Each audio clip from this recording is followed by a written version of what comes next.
Je suis en compagnie cette fois de Farid Kebsi. Bonjour Farid. Bonjour Cyril. Donc Farid Kebsi qui est l'entraîneur de cette belle équipe de Ligue 2 de deuxième division féminine à Orléans.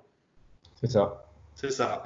Donc en confinement, j'imagine, comme tous les Français, beaucoup de Français en tout cas. Comme, euh, comme la plupart de la population française, ouais, confiné à la maison. Donc arrêt de, arrêt de l'activité football pour rester chez nous comme on nous le demande.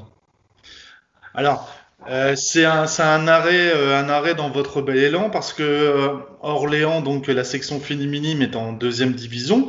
Vous êtes sixième sur 12 avec 26 points et à seulement 3 points de la deuxième place. Ouais, après, aujourd'hui on a mis ça de côté parce que je pense que le sportif arrive en second plan. Donc, mais c'est vrai qu'on était sur une belle dynamique, même si on a perdu notre dernier match 3-2 à Issy-les-Moulineaux, ça restait quand même une série, euh, une série intéressante depuis le retour des vacances de Noël. Donc, ce sont les deux premières équipes. La première équipe, explique-nous un petit peu aux gens qui connaissent pas forcément le football féminin pour monter en première division. Il y a deux poules en deuxième division, c'est ça? C'est ça, c'est exactement ça. Ouais. Il y a deux poules. Seulement le premier de chaque poule accède à la première division. Il y a pas de barrage, il y a pas de deuxième qui monte. Voilà. D'accord. Donc effectivement, pour monter en première division, c'est même si vous êtes à seulement 3 points de la deuxième place, ça paraît compliqué parce que le premier est bien en haut quand même. Ouais, bien sûr, ouais, ils ont 12 points d'avance si ma mémoire est bonne. Donc, je pense que c'est fait. Après, restera à décider. La fédération indiquera, je pense, dans les prochains jours ce qui se passera pour les championnats. Donc, tout le Oui, monde est dans bien sûr. l'attente de savoir. Mais nous, on est concernés ni par une montée, ni par une descente. Donc, peu importe l'issue de la saison, principale en ce moment, c'est plutôt les conditions sanitaires et la santé de tous. Alors comment tu procèdes avec le groupe est-ce que tu as les filles au téléphone, par mail, par Skype comment tu procèdes un petit peu pour être au quotidien ou souvent avec elles en tout cas?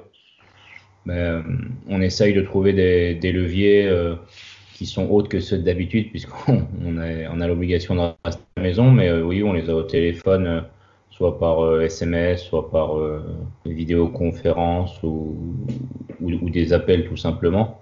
Mais l'idée, c'est bien sûr de garder un contact pendant cette période difficile auquel on n'était pas préparé, auquel on n'est pas habitué. Elles ont un planning qui a été établi, elles ont ouais, un planning d'entraînement. Ouais, on a, avec le staff et par l'intermédiaire de Karim Belladj, notre préparateur physique, on a établi un programme euh, hebdomadaire qu'on leur envoie avec des séances quotidiennes à réaliser. Donc on a fait ça pendant 3 bonnes semaines. Et pour être franc avec toi, on a senti là sur la dernière semaine un peu de lassitude. Donc faut activer des leviers autre que la simple séance de renforcement ou de course qu'on peut leur proposer pour les sortir un petit peu de cette routine qui fait qu'elles peuvent, elles peuvent un peu en avoir marre parce qu'en plus d'être confinées, le renforcement et la course, même si elles font partie de notre quotidien sur l'activité football, c'est pas forcément la vérité. Donc, euh, donc voilà, il y a cette forme de lassitude qui s'est mise en place. Elle est, comme je leur ai dit, on peut le comprendre. Donc à nous de trouver des leviers tous ensemble pour pouvoir pallier cette forme de lassitude. Donc voilà, on a laissé un peu plus d'autonomie.